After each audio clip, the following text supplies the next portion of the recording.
5, 4, 3, 2, 1. Hey, everybody, we're live. Riz is playing Find Waldo today. See if you can find him. Welcome to Habanos Saturday, the fastest growing cigar show on YouTube with over 100,000 subscribers. Come join us every Saturday live.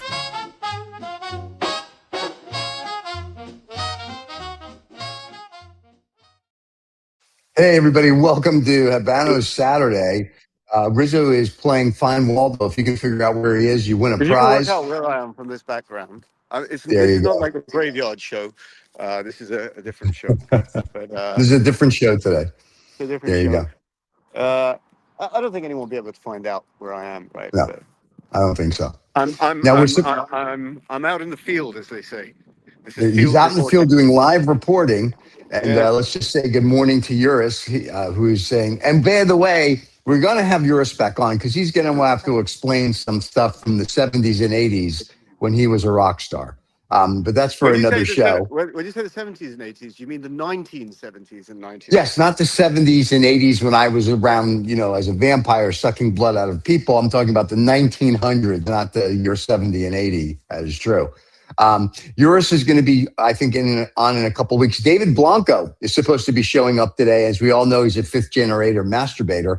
And if he does show up, he is going to come on and talk to us about his cigar company as well as what's going on in Cuba. Now, Riz is only going to be here for about 10 or 15 minutes. So if David doesn't show up in the next 10 minutes or so, this is the show, guys. So let me explain. Let me explain for you cigar aficionados out there, right? Okay.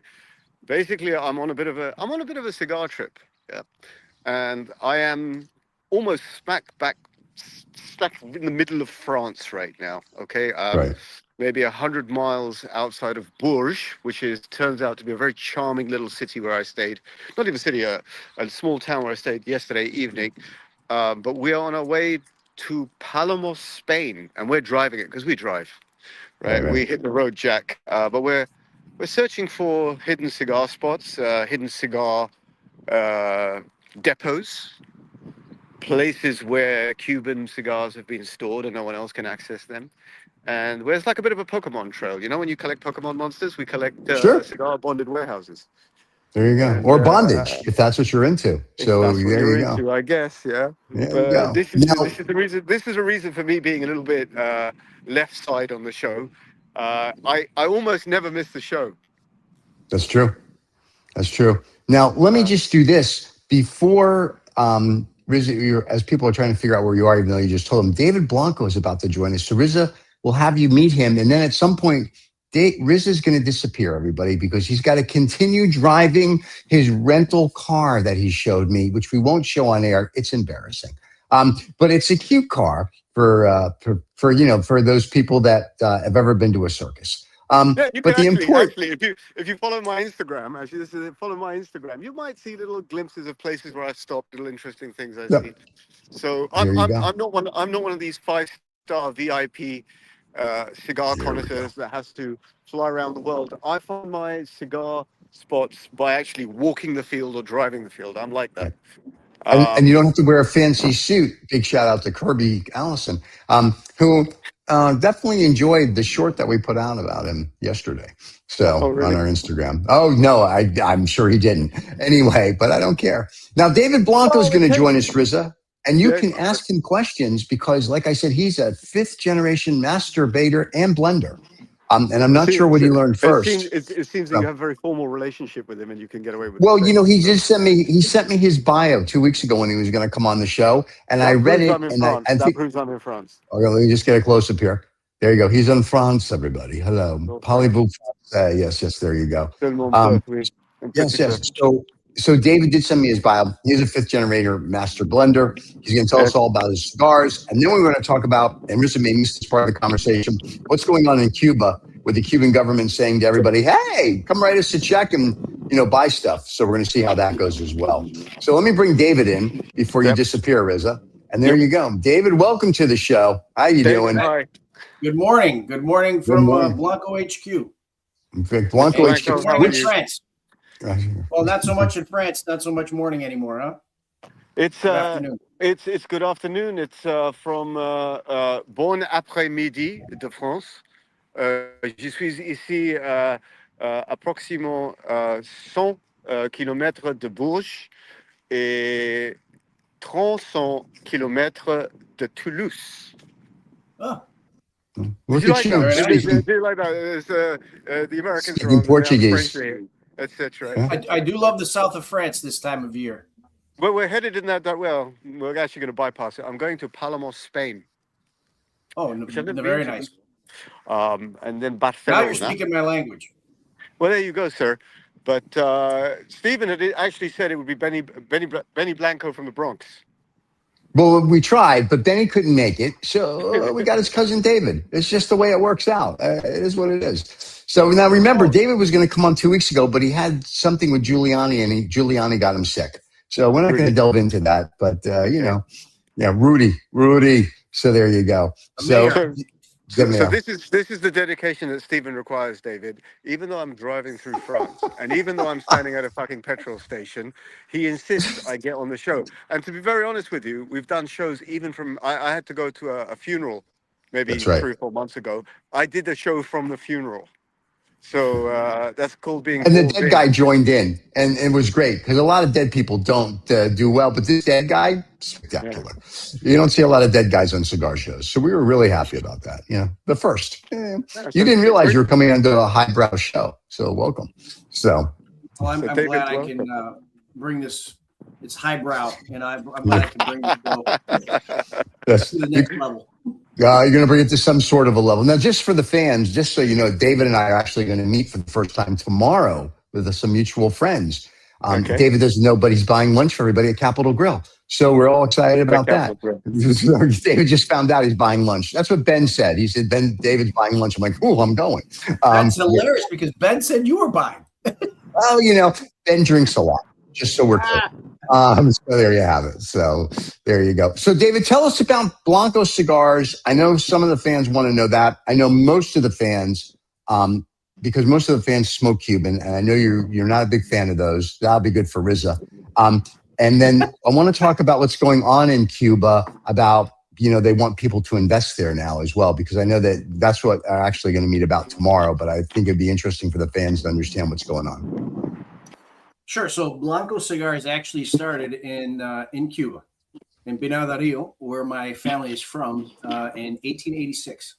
Wow. Our family started growing tobacco. My grandmother was actually born in San Luis and kind of grew up with Alejandro Robaina. And that generation, they knew each other apparently, and unfortunately, as things went in the 59, 60, there, the whole revolution occurred. Everybody thought it was for the right reasons, but unfortunately, the devil we had was better than the devil we got. And the rest is history. My immediate family fled to the United States. The rest of my family got out shortly after. They went to Central America. But my immediate family came to the United States because Fidel attempted to assassinate my grandfather. Oh, gosh. He had no choice he didn't get a chance to pack a suitcase and all that stuff. He literally disguised himself. My father happened to be with him, visiting him, and they had to get on a boat and float off towards the Keys. Wow. Yeah. With nothing but on their back in the middle of the night. And so the Coast Guard picked him up, brought him to a CIA safe house once he arrived, because they then questioned my grandfather, found out that he was a high-ranking official in the revolutionary new Republican government. And he was protected there. He immediately called his wife, who was in Havana still with his other son. And then he said, hey, I'm in Miami. I know you don't know that, but as soon as we hang up the phone, get on a plane and get out, because he was afraid they were going to come after her because they missed him. Right. And by the way, this was Raul and the death squads that were coming to kill my grandfather. So my grandmother hung up the phone, got on a plane. They hadn't shut off the planes yet. This is 61, and fled to Miami with her other son. So that's how my family came to the United States. Wow, that's very cool. There's an introduction and a half. There you go, right? Everything behind. to start a new life. They thought they'd be going back. My grandfather's actually involved in the planning of the Bay of Pigs. Right. Took part in the Bay of Pigs with my father, who was in his teens. But they were turned around. They were one of the waves that never made it in because, as history shows, that was a complete debacle, and the guys that did land were getting murdered and slaughtered. And Right. it was horrific. So they turned around, and then my grandfather said at that point, I guess we're staying here for a while. And for a while, it turned out to be the rest of his life. He never went back until he died here. My father is still alive.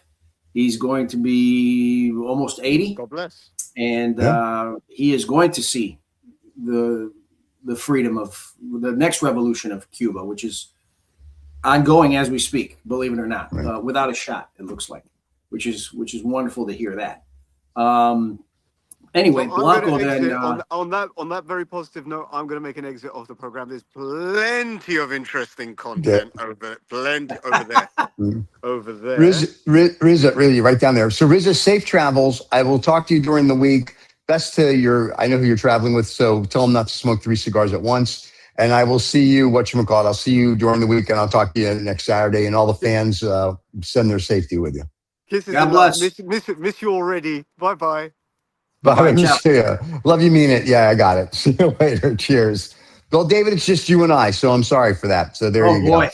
I know. We'll do a close. I know. Now that's it. It's the end of the show. Thanks, everybody. No. All right. So let's talk about what's going on in Cuba a little bit first. Well, let me and tell then you a get to little your bit about. scars. I didn't get to the Blanco part, but because Please. it kind of segues in. So I grew up. My family went to Miami. I wasn't around yet, right? So, Right. It wasn't until the Catholic Charities repositioned or helped place my family once they figured out they were staying. They moved into Chicago. And Okay. if you haven't been able to hear by my accent, that's where I was born. So I popped out in Chicago, and I grew up as a Chicago kid. Baseball in the streets, stickball, and skitching and snowball fights. And Cuba was a family legacy that was lost to me. Right. I only heard about the stories. And in the 90s, as I became a young man, I've been dating myself now. You guys can figure out my age. Cigar aficionado popped up, right? And I was smoking cigars as a young man because it was my only connection to the family legacy that was lost to me. Right. My father was the 4th generation in the business, so he's the one that I was going to die with him. And as cigar aficionado occurred, it changed the landscape of the cigar industry and business in the United States. Think of the gentleman that owns that magazine As You Wish, but what he did do is revolutionize the industry. Whether he thought he was doing it or meant to do that is another story.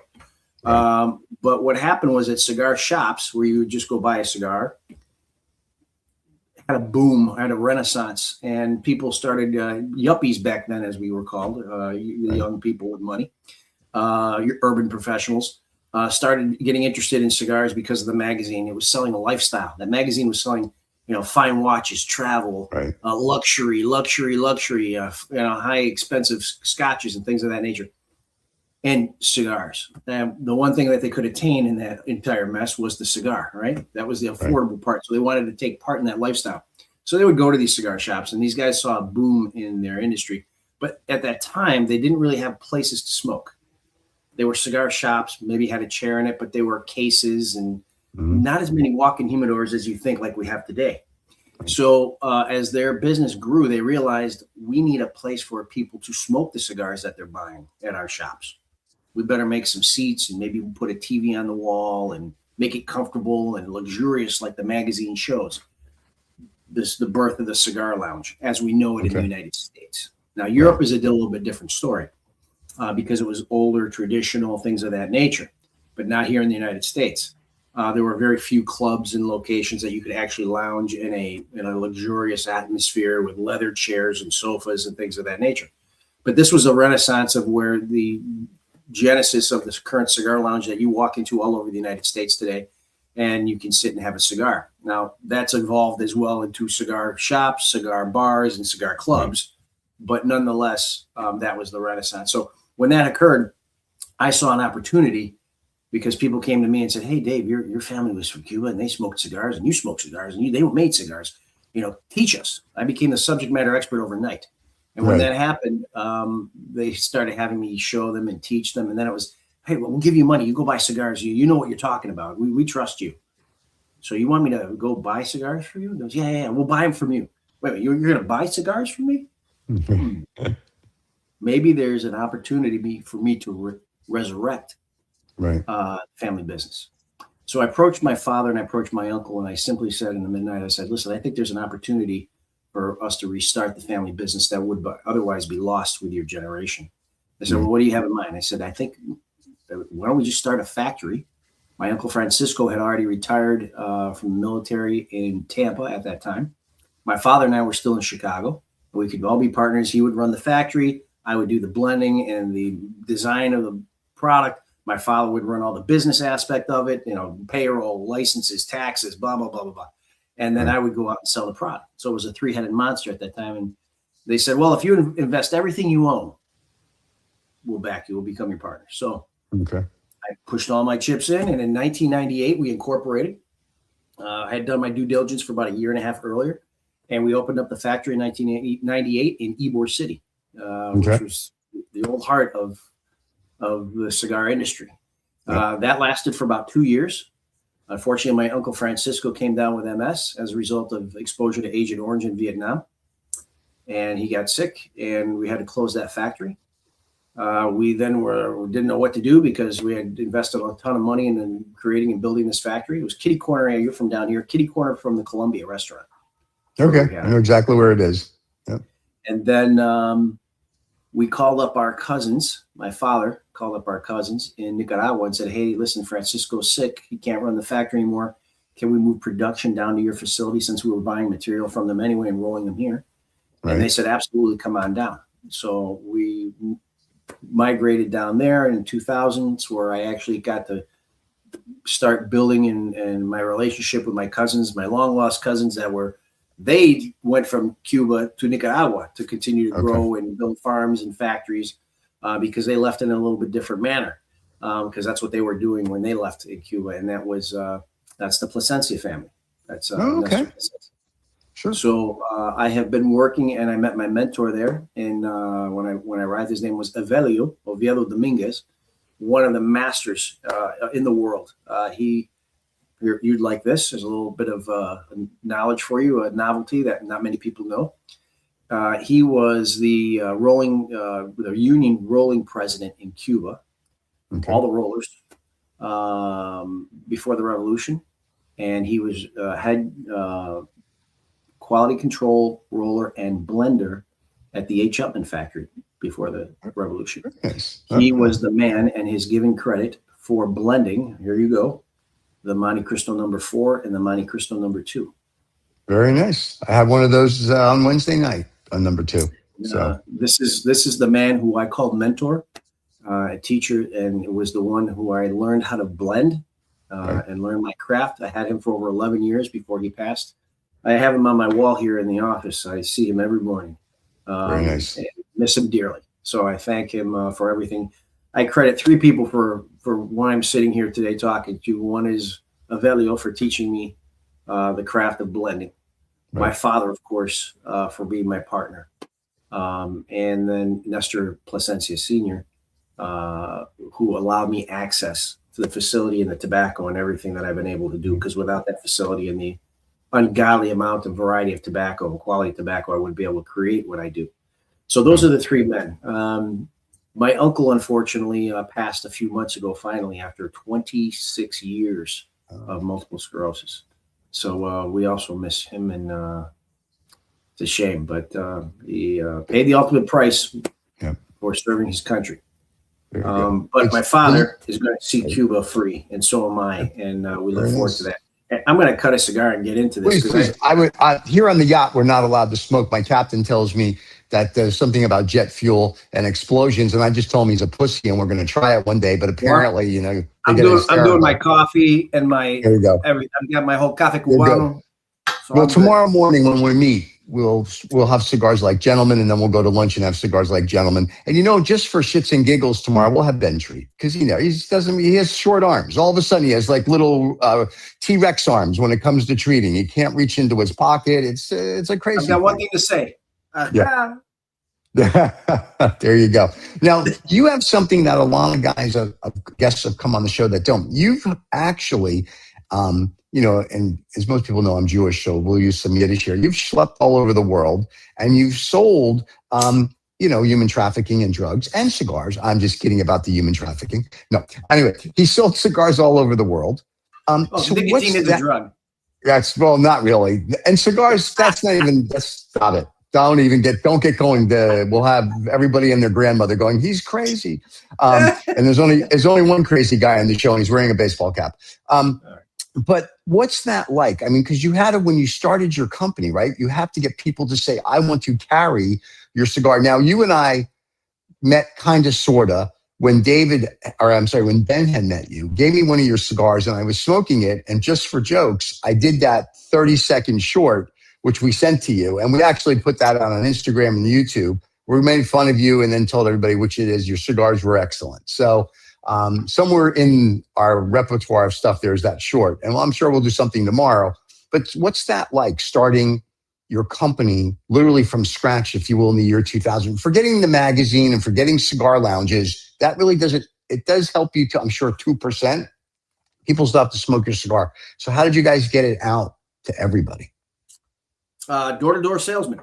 I literally went to every cigar shop, first in Chicago, because I was still living in Chicago, and introduced myself, introduced the story that I mentioned to you, and the heritage and the legacy that I was trying to revive. The fact that I was a hometown guy in Chicago, and cigars were all the rage back then. People were very excited to buy what at the time was 1998 to 99, 2000. Very early days of boutique cigars. Right. Relatively speaking, there was General, Altadis, Fuente, Padron. I mean, Perdomo was young. I mean, those guys were all new. I mean, Rocky Patel started back then. Yep. I mean, we were all very new. So I was pretty much at the genesis of boutique brands. So it was first, there was excitement in the industry to smoke cigars, especially by younger people. Right. Secondly, it was something different than what they had been seeing on the shelves. The punches and the Olla de Monterreys and this was all the same stuff over and over and over. The Cohibas, it was all pretty much rote. It was nothing different. And we came up with something very different looking. We had bright colors. So it was eye-catching on the shelf. And I basically didn't sell cigars. I sold me. Right. Because I would come in and spend time and build relationships and do events. And I would introduce people to the family's legacy and brand. Okay. Right. The cigars were the representation of that.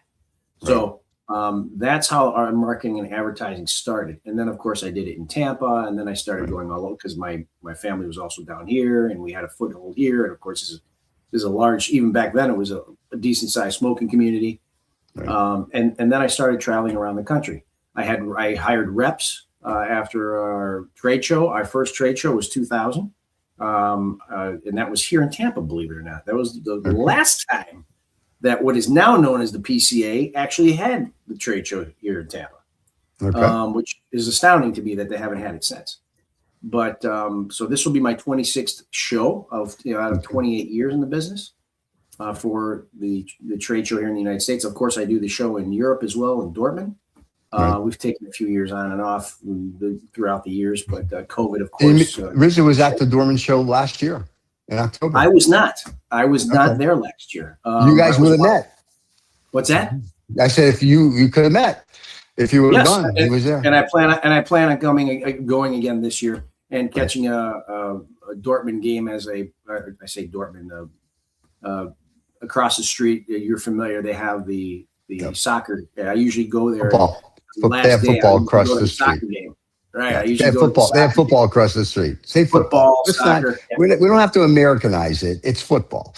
The rest of the world knows it is football. Say football. our audience is global. So That's right. Yes. The 4 people in America that are watching this, they can figure out what you mean when you say you're going to go watch football in Dortmund. First of all, most of them don't even know where that is. They won't know it's in. Oh, yeah. So we're going to help them. It's in Germany. So just east of Dusseldorf. Right. So, and that's a friendly place for Jews. They have ovens. Anyway, so it's one of these fun things. So yes, it's a football, and the rest of the world that's watching goes, "Oh yeah, football." You say soccer, they're like, "Soccer? What is?" I forget my audience is international. Yeah, we're a very international show. Most of the people watches it. Yeah, there you go. So anyway, so that'll be fun. So you sold this, and now you have this mega brand. And so are you now? And this is me just not knowing. Would you consider your brand then small batch, or do you consider your brand and like a Padron or a Fuentes, which we're going to produce 12,000 million cigars a day and get them out because we advertise in Cigar Fisher magazine as well as Rob Report and every other magazine we can get ourselves in? Or are you more small batch, like the Winds of My Daughter type cigar, which is an excellent cigar? You can smoke it. I enjoy it. And it's made with more love than it's made for profit. So no, this is definitely my livelihood. Okay. So this is more than a passion, although it started as a passion. The hope and desire was to have it become my livelihood and carry on the legacy of my family. So I didn't, by the way, do this job full time for the first 5 years. Okay. So it was a part-time that slowly was able to take over. And then I had to make a decision in my career was, do I continue with my career and profession that I had gone to school for, or do I let that go and now able to build the cigar company the way I wanted to? So I chose the cigar company for a myriad of reasons. Right. But I would consider myself still boutique, but this is by no means a small adventure or a small venture. I'm sitting in a 5,000 square foot space, a U.S. Customs bonded facility.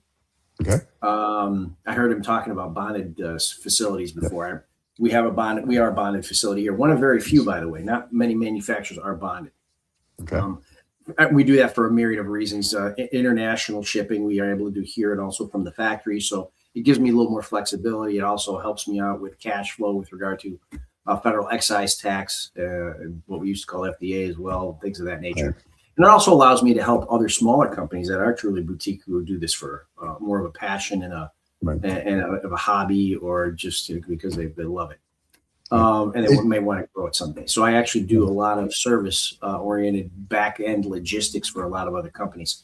But I make cigars for about 12 other companies other than my own. Very nice. I'm a blender for other companies. So we do a lot of not only manufacturing, but importing, warehousing, pick, pack, ship, a lot of other services that we provide for other smaller companies, as you mentioned, that it's cheaper and more advantageous for me to do it than for themselves. Right. So pick up that as well. So let me ask you this, and this I'm saying this somewhat tongue in cheek, because like I said, Ben drinks a lot and he's got short little arms. So he said that because we were talking about Cuban cigars yesterday together, because I was telling him about when I was at Capitol Grill and I was smoking cigars and these people came over and gave us cigars and whatnot. And I said, oh yeah, he goes, David hates Cuban cigars. I'm like, oh really? I said, well, we're going to have to talk about that. But then I'm like, that's why I'm saying it tongue in cheek. He likes to instigate. So I'm like, so I'm assuming you don't hate them, but like, now Rizza's on. Rizza will say anything that's non-Cuban, everything that's Cuban is great. Everything non-Cuban is crap. But he's only non-Cuban he smokes is Davidoff. That's because the check's clear every week. So compare yours, because I know it's just hard when I'll say to someone that it has manufacturing a non-Cuban, compare yours to a Cuban. Like, Cuban cigar people are going to be like, it's not the soil. It's not that. You calm down. At the end of the day, it's a cigar. I mean, and as Rizza likes to say, it's a dried leaf. And so some dried leaves are better. There's some cigars I've had that are non-Cuban, made by some people that you have mentioned on the show. The worst cigars I've ever had. And there's others like yours who I did not know until Ben gave it to me like a month or 2 or 3 ago. And I was like, this is a phenomenal smoke. And we know the JC Newman has the Tampa brand. It's a Florida tobacco. It's a great smoke. But if I gave it to Rizza, he'd be like, this is crap. It's no good. And I will say this is the same guy that when Anna Lopez gave him the Year of the Snake last year, She told him there was lavender in it, and he kept telling her he could smell and taste the lavender until she told him 6 months later she was pulling his leg. So, I don't know what he really knows about it. He's an aficionado, but I think easily swayed. So tell me yours compared to a Cuban for the people that watch that are very much into Cuban cigars. Let me first clarify my statement so everybody understands what I said versus what he says I said.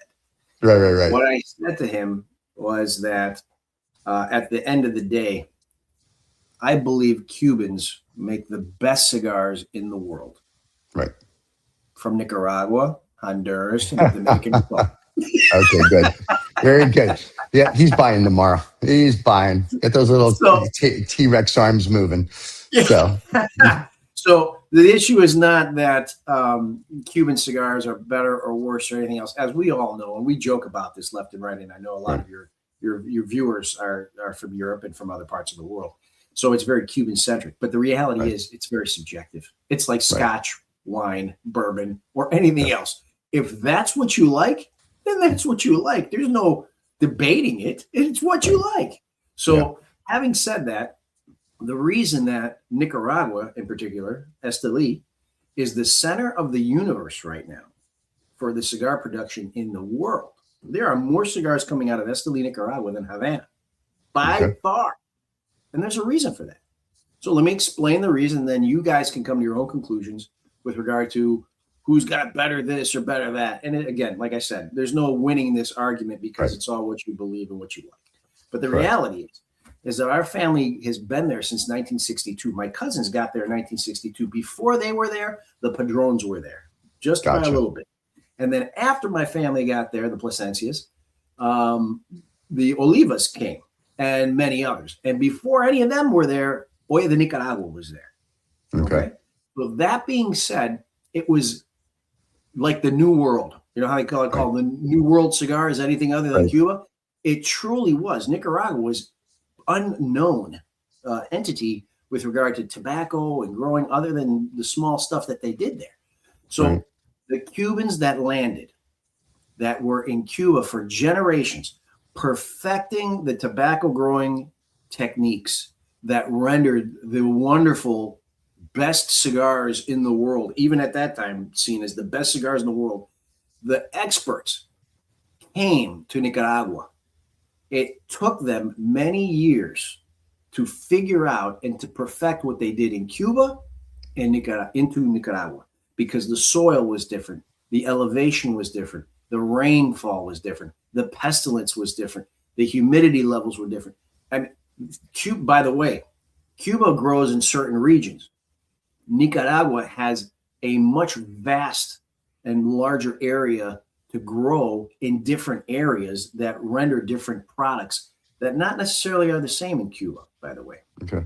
So as a result, we can grow, there's 4 major growing regions and 2 minor growing regions in Nicaragua that I could plant the same Habano, let's say Habano plant, and I can pick them and taste them from all over the country, and they all taste different because of the soil. Remember, Nicaragua has 18 volcanoes, 8 of which are active.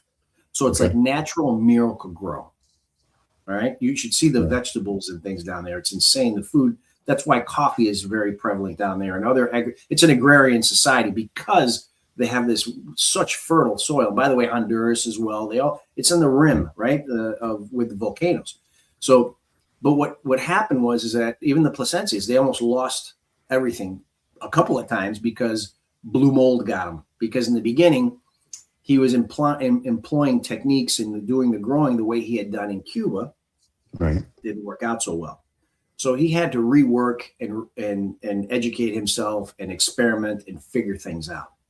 Today, it is the most advanced tobacco growing area in the world. Plasencia's introduced drip irrigation to tobacco growing. First time in the world they did it. Okay. And what it did is increase their wrapper and their yield by 80%, using 60%, 70% less resource, because they were able to target with not only using the water they needed at the base of the plants, but they have sensors all over the fields, and they also titrate different nutrition and into the water so they can help bring the plant to full maturity under a certain amount of stress. And I mean, it's amazing what they're doing, how scientific it has gotten in these countries with regard to the growing is incredible. They have none of that in Cuba. None of it. We have geneticists on staff. We have all kinds of things creating hybrid. They don't have this in Cuba. They can't afford this in Cuba. They're still doing it the way they did back then. And unfortunately, they've overgrown on their soil. They've chemically damaged their soil. They are cutting every corner they can because they're broke. I was on another podcast. It was astounding to me what I heard. What was the European? These guys were all from Europe, and they were telling me that it's the official position now of Habanos SA that when they send boxes to European market to the stores, that you have to check the bottom of the box for the date, because if you got a box and it's within 6 months of the date of it's been boxed, you have to let it sit for 6 months before you should smoke it. That's interesting. Okay, and that's because of the chemicals. I inquired. I still got people in Cuba. And I was like, "Hey, is this true?" And they were like, "Oh yeah. We're pretty much putting the cigars in the box wet. They're not aging." Oh my goodness, that's crazy. They're not. They don't have the time. Time is money, right? Yeah. And they're broke, so they have to kick these cigars out as fast as they can. So apparently, they're rolling these cigars. They're letting them sit for 48, 72 hours, boxing them, and getting them out there, stamping them. They'd say people, well, you should let them age for about 6 months. Right. By the way, crazy. you want $2,000, $3,000, $4,000, $5,000 for this box of cigars. If I did that, I'd be out of business. Right. But it's the mystique. And we've talked about this on the show many times. It's the mystique of the fact that it's a Cuban cigar, right? It's once I become the cigar czar, and Donnie and I have talked about this, so next week.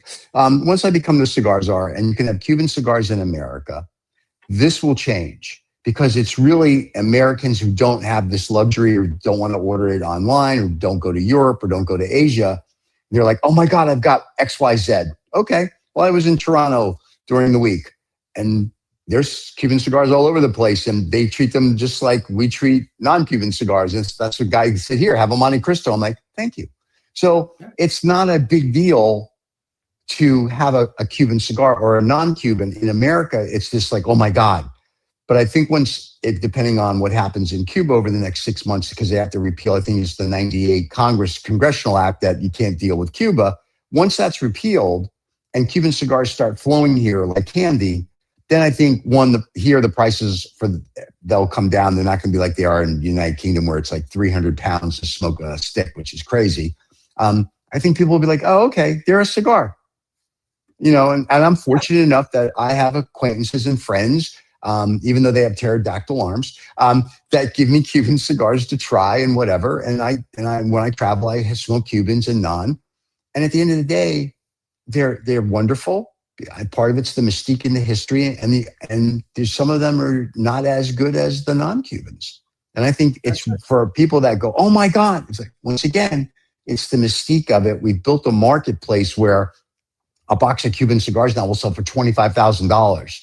It's incredible. Like, okay, but it's to Riz's point it's just dried leaves. Now, granted, it's a special dried leaf, and it's this and it's that. But I think once an embargo drops, then I think the people that have been saving these boxes for 20 or 30 years, I think that sort of comes down. So I agree. I just don't know if, as you said, if I necessarily agree with the whole price will drop thing. Okay. For a couple of reasons. One, we don't know what's going to happen with cigar production with Cuba once this whole thing happens. We just don't, because the denationalization is what's going to have to occur, privatization over there of certain aspects. Does the Cuban government privatize the cigar business? I have no idea what's going to happen there. Right. This is a whole ball of wax and yarn that we really don't know. So what could happen, and then at least initially, right? Because they're going to have to figure this whole thing out over time, and things will change. But I think initially, the supply will drop and the demand will go up. And I think as a matter of fact, I know right now their production right now is slowed. I mean, tremendously because of what's going on. So yes, there's stockpiles and there are plenty of Cuban cigars out there and everything else. But as they continue to get consumed, the production's not happening right now. So will there be a bottleneck of we don't have the supply, so the demand goes up? And Americans, by the way, and at least in the United States, it's something new. It's the novelty. So they may be willing to pay more than they would normally once they realize, as you say, it's just another cigar. So I don't know what's going to. We're going to have to see what happens here. It's going to be very interesting. Yeah. But the reality is, in Nicaragua, for example, because not only have we done all those things with the tobacco to bring the highest quality tobacco out there, and we have such a variety of different leaves that we grow there. But what we also have nowadays with new world cigars, as they're called, is we have the ability, and this is what I like to do. I blend with tobaccos from around the world. We have 16, 17 different countries that Plasencia buys tobacco from around the world. And I can utilize these tobaccos to blend the most exquisite products that otherwise prior to this, you couldn't do.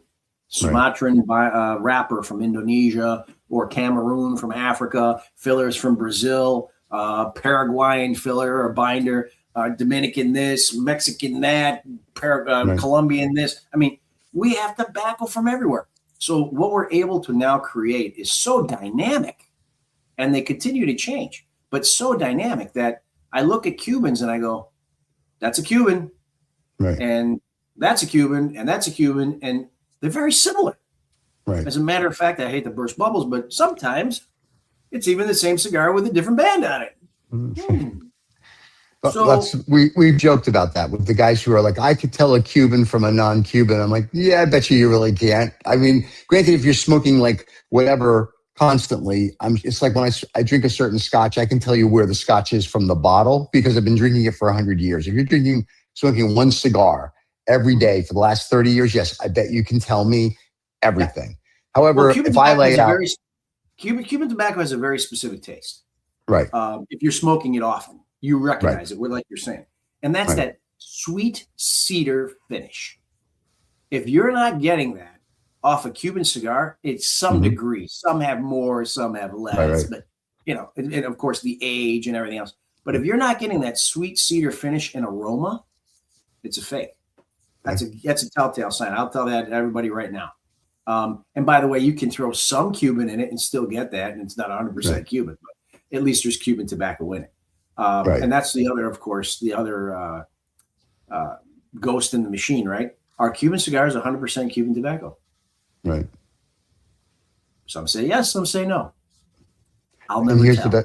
I was going to say, and here's the best part for the Cuban, if you will, the government or however they want to run their little 27 factories, if you will, it's always going to be the mystique.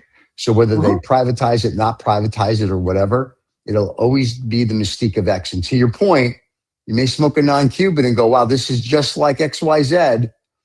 It's, at the end of the day, Nicaragua, there's no, it's not, but like I said, if it has just a hint and somebody doesn't really know, they're going to be like, oh, this is a Cuban. That's why I always joke with Rizzo when I come to London. I'm like, here, I'm going to give you a bunch of cigars. I want you to tell me what they are. I'm taking the bands off just to see. Now, I know some of the guys' palates, they can tell right off the bat. But to your point, if you put enough Cuban in there, can you really tell? Yeah, you can't necessarily tell the brand, but you can tell where the tobacco's from. Like, for example, when I taste cigars that people blend all the time, they tell me, oh, smoke this. And I'll be like, Jalapa, Dominican Oro. I can tell the tobaccos. The brand, it's irrelevant because that's just the band. That's just this. The tobacco is the origin where it comes from. And like you said, if you smoke it enough, you can tell. It's almost like wine, being able to tell this is a Bordeaux region type of wine, right? Things of that nature. But I digress. The reality is this. We don't know what's going to happen in Cuba. What could happen is they could sell the farms, they could sell the factories, or they could sell the brands off. We don't know. By the way, who's going to buy them? Could be some of the tobacco families in all the other countries. Who knows? Could be the conglomerates. Could be Altanus. Could be General or Scandinavian Tobacco. We have no idea. Yep. Because the reality is all those brands were privately owned prior to the revolution. Right. So will that cause the mystique to go, or at least change? Because now it's being made by Swisher International. Correct. It's not made by the guy driving the 57 Chevy that's scrounging for parts and some, girl that they schlep out 4 hours every day to go roll tobacco and come back. Now it's being, how do I put this? It's being commercialized. Even though it's commercialized, the commercialization today of the Cuban cigar is commercialized from 1950. And I think, once again, that's the mystique of a Cuban cigar. It is What not. happens if, just for example, what happens if Scandinavian Tobacco buys Cohiba? I think it won't have the mystique anymore. I think it'll be like, great. It's going to be like everything else that. Well, by the way, they own Cohiba, non-Cuban, by the way. Right. So Well, now they own and they lost the Cohibas. lawsuit. Right. Well, you lose a lawsuit, you got to own the other side of it. So, but I'm just saying, the Cohibas here, anyone who knows cigars knows it's not a real Cohiba, right? It just has the name. So great. Now you'll own the Cuban side of it. But once again, it's still now the mystique of it's a Cuban cigar is gone. Granted, it's the soy of the land, but it's not going to be a real, in some people's mind, in my mind, a real Cuban cigar anymore, because it's not going to have, it's not the old ways. The reason I think people like Cuban cigars, it's still made back in, like they made it, like, when Columbus came over, so to speak, and you go to Nicaragua and everything else, they still make it to an extent the old ways. However, it's a very different old way, right? With, like you said, we have modernization, we do this, we do that, blah, blah. And in Cuba, it's still, we still have the donkey pulling the cart. And I think that's part of the mystique to it. It's the romanticizing of the old world, done the old way. The old way is better. I get it. And this is all psychological. It really is. I agree with that. The reality is that when I was going to the Cuban factories 25, 26 years ago, I was appalled at the conditions that they were working in and how they treated the tobacco. Absolutely appalled. I remember going in there and seeing, I was in the basement of the Partagas factory. Right. My aunt was one of the floor managers there at the time. And she walked me through the factory. So we started chronologically. The tobacco comes in through the basement, through a window kind of thing, from the truck, from the farms. And I walked into that basement and I was absolutely appalled at the filth and the condition of the people and how they were treating the tobacco and just the entire conditions, how it working. We would call that a sweatshop in any other way, form. It was absolutely appalling. And then I walked through the rest of the factory and it didn't get any better. Right. It was horrendous. I understand there's the mystique. I understand that there's all this stuff. But the reality is we do everything in Nicaragua, Honduras, and Dominican in these factories, and primarily owned by Cubans. Right. We do things the way they were done correctly before the revolution. Right. With the cleanliness and the organizational skills and the efficiency that was always run in those factories when they were privately owned. Right. What we have modernized is the science behind increasing the productivity and the yield and the flavor and the pest resistance of the tobacco. Right. That's the modernization. With regard to the making of the cigar, it's all the same. What we do have is better capability of temperature and humidity control. They don't have in Cuba because they can't afford it with the electricity and everything's old and everything else like that.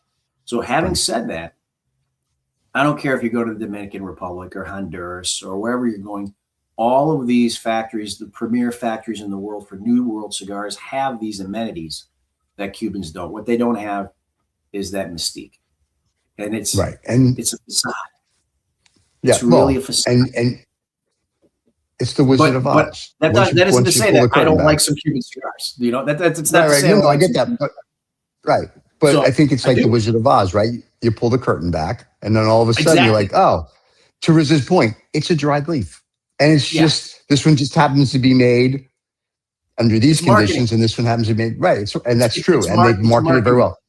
Yeah, And for one of the generations, guys, it's been marketed as Cubans being the best, the best, the best, the right, right, best, the right. best. I mean, you Well, drink it's the the Kool-Aid same. long enough, it's going to be the case. Yeah, You know, and Rolls Royce is the best car because they tell you that, that's and right. people go, "Yes, it is." And is it? Probably not, but they tell you it's the best. It's the best. So you're like, "Of course, it's the best." They said so. Whether it is or it isn't, it's debatable. Urs, who's actually a cigar collector, says the price for the old Cuban cigars after a possible takeover will explode. Yeah. And he's probably the old ones. I'm not talking about the new ones. I'm not talking about like what I'm going to get tomorrow, in a diplomatic pouch type of thing where I have to keep it now in my humidor for a year so I can actually enjoy it. But I'm thinking he's talking about cigars probably from the 70s, 80s, and 90s. I think those he's referring to. They'll go, sure, because they'll be collectors. Right. So history repeats itself. So actually what he's describing is exactly what happened after the revolution. Because everything went from private to government owned, right? So guess what all those private cigars that were made when they were owned by the original owners, guess what happened to all those cigars? The prices had to go through the roof because that was them now. Now it's this new government thing. So now it's going to happen again. Gotcha. Well, you bring up an interesting point. If you go back, so in just say my family owned, which we didn't, but just say my family owned a cigar factory, pick whatever. It's like Zeno with Davidoff. What happened? He was in Cuba, and then they left. So and then they're out. I'm just saying, but if you're part of, just say, the Juan Lopez family, right? And now all of a sudden they're going to go back to privatization. Well, in theory, I never sold my factory, my land, or anything. So you can make a case. And that's what I'm saying. Right. You have 27 families that are going to be like, excuse me, grandma and grandpa started this, or grandma and grandpa were running it when you came and kicked us out. It's ours. So I think for this administration, when they're like, we want, and Mark Rubio we want the Cuban exiles to put money in, and then we wanted to do this and we wanted to do that. Calm down there, big guy. You got hotels that have been owned by the government that were owned by, if you will, the mob in the 60s, right when they kicked the mob out. You've got land that was owned by other people. This was a hotel, everything. So you really are going to have to figure out how this looks before you go, come throw money in. Because I would hate to make an investment, whether it's in a cigar factory or a hotel, and then some family comes to me and goes, by the way, my grandmother and grandfather, blah, blah. And you'd be like, okay, so you got to kind of, I think, weigh through all of this. This is going to be not a overnight.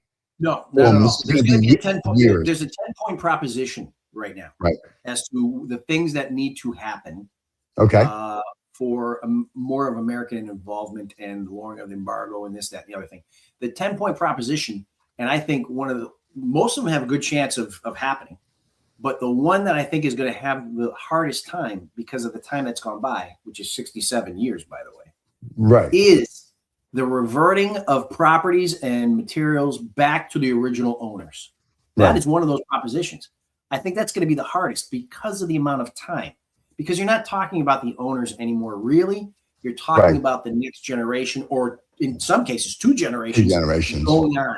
And the problem is that when a lot of these families left, all the documentation of ownership was either destroyed or they weren't able to keep it. However, there are some places that will have the history that you cannot deny, like the Bacardi building with the name Bacardi on it, still etched in the marble, right? So they can say, yeah, we owned it. But it's going to be a big fight. And again, we have no idea because this would then be the Cuban courts. The Cuban courts, they're kangaroo courts right now. So, I mean, this whole thing, that's what I'm telling you. Nobody knows how any of this is going to go. This is going to be, for lack of a better word, a mess. But it's a mess that we have to go through to get to the other side and for Cuba to become right again. And that's what I hope to be a part of.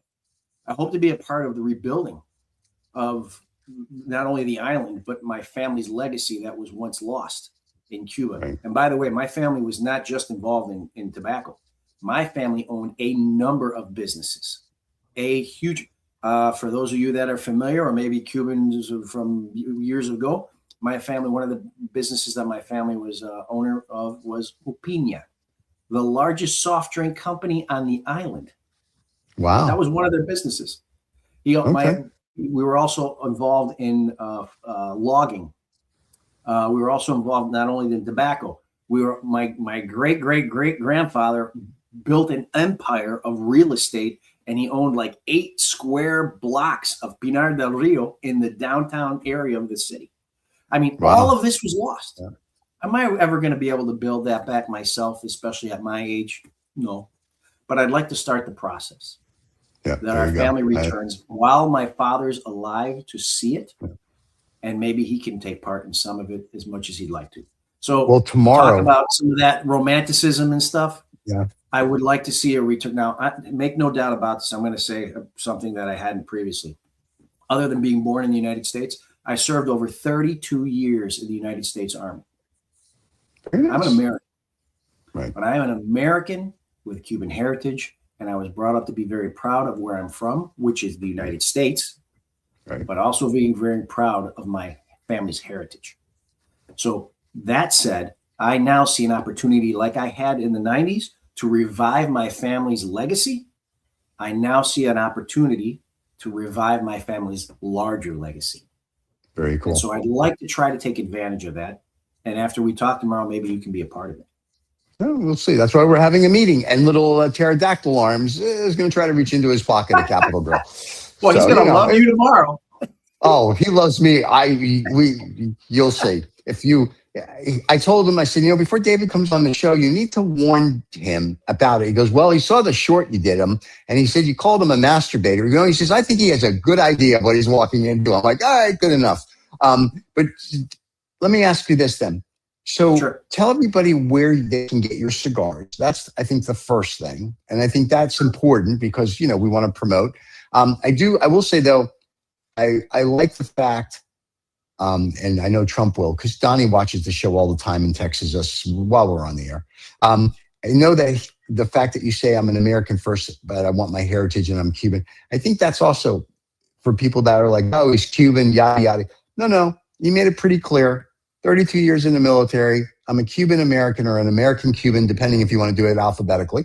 And that's it. And I think, to your point, the fact that people can go and help now the country go back to, for lack of a term, its former glory, could be, I think a lot of people are going to be involved in that. And I think it's just going to be a matter of, do they do it right, or they do it like it was done in Russia? Is it just going to be a land grab?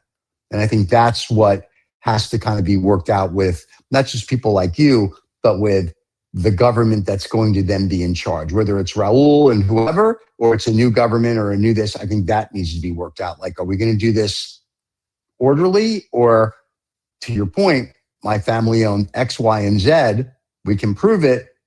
Does that family get the opportunity now to come and rebuild? So I think there are a few things that we guys that are looking at, hey, let's go there and do something. I think those are the big questions that have to be answered. So it's already happening. Okay, good. So it's already happening. But I'll answer your question in the order in which you asked it. So to find my cigars for your international audience is a good question. And the reason I say that is because we have distribution in Europe, but I have a distributor in each country.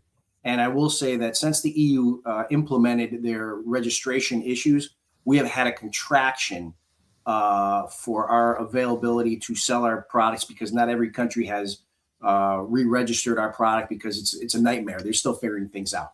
But I know we still have our cigars at this moment in Holland.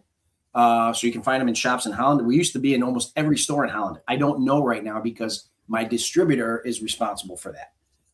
We are also available in Switzerland. We send a lot of stuff to Switzerland through our distributor there. I know he's there. We used to be available, and I don't know if he still has any, in Germany, Tobacco World, with Mark Benden in Dusseldorf was our distributor there. So, and he's like the biggest guy in Germany. So Germany, that's where you would find our cigars.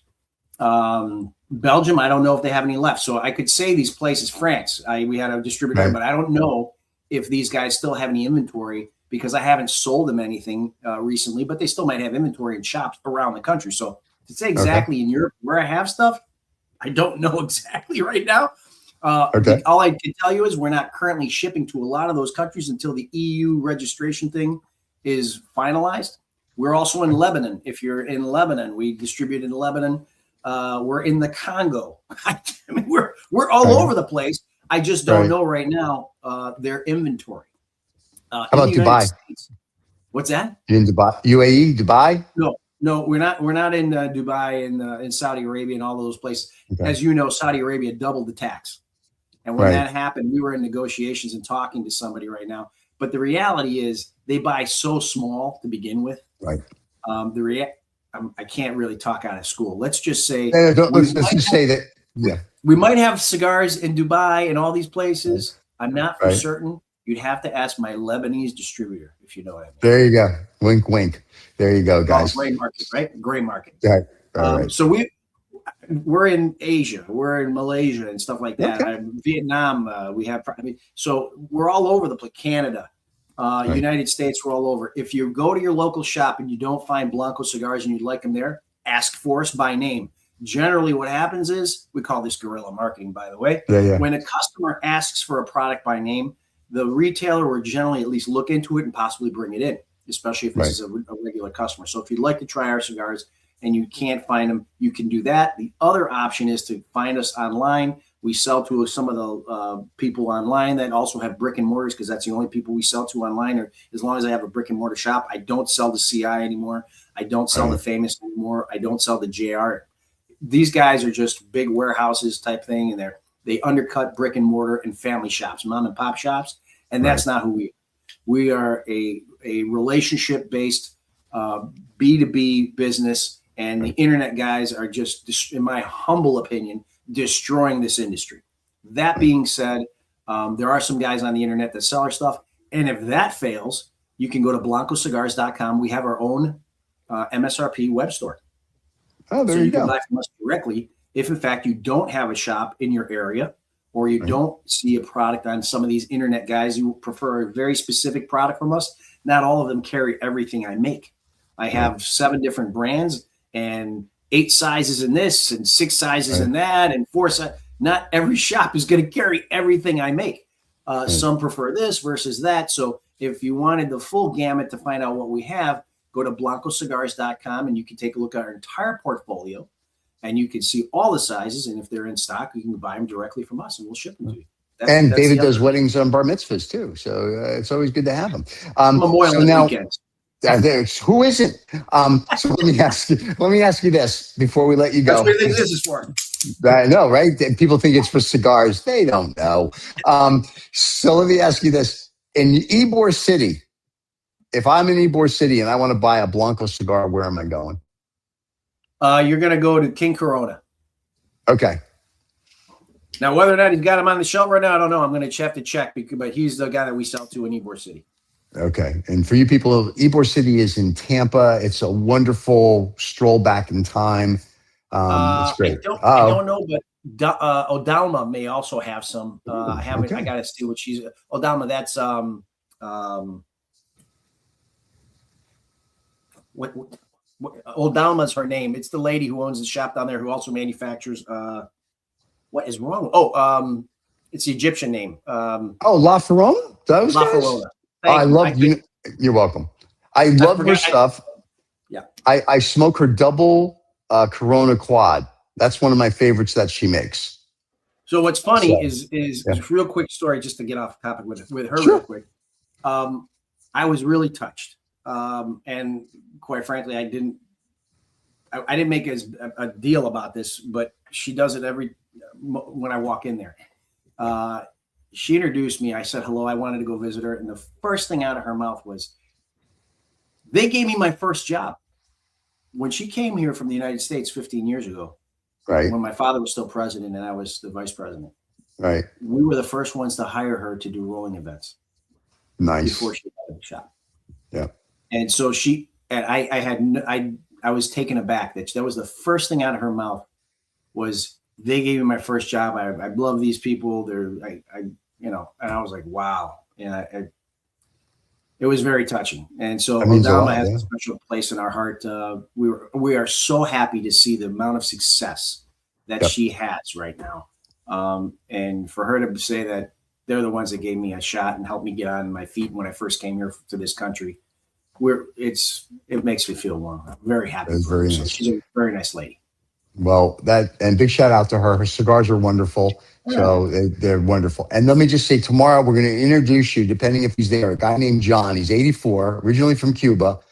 And Ben heard this story as well. And I wasn't drinking my scotch because it was 9 a.m, maybe. And John was telling us that his mother used to roll cigars for Winston Churchill. So if he's there, we can have, because of your lineage and history in the stories, if John's there, like I told Ben, if we get you two together the first hour or two tomorrow, we may actually record it, but that's like real history. So that'll be a very interesting meeting in the morning. So, and then, I don't know if Ben tells you, we start around 9:30 and we end around 3:30. So it's a full day. So yeah, he told me 10 o'clock we were meeting. Is that okay? Ben drinks a lot. He doesn't know. We'll be there at 9:30. We have to be there at 9:30. Listen, it's the little arms. You can't reach the clock and change the times. It's just how it works. And Ben knows I love him like the sister I never had. So, it's just the way it works. We're definitely looking forward to meeting you. I know there's a group showing up tomorrow, so it'll be cigars and scotch, and then we're all going to Capitol Grill for lunch. And we're going to continue our dialogue from there. So it'll be a fun thing. Guys, if no one has more questions, Urs, thank you for your input. Urs is a regular. He's been on the show many times for the fans that know him. David, thank you for coming on. I greatly appreciate it. I'm glad Rudy didn't make you sick this time. Thank you. And you're more than welcome to come whenever you would like. We always enjoy having people that know more than us, which isn't that hard. Just saying. It's not really, it's not that tough. But no, it's always good to have someone like you. And I know there's tons more we can talk about, but I think the other subjects we want to go down, I would want Riza here, because on some of it, he's more the expert. I'm just the good looking one, and nobody comment on that. I swear to God. And we'll go through that, and then we can go from there. So everybody, don't forget to subscribe and like. Don't forget to catch us next Saturday live, and wherever you get your podcasts. This will be out tomorrow morning. And that's it. David, thank you. It was a pleasure. I'll see you tomorrow. Everybody, we'll see you next week. Cheers, everybody. Stay smoky.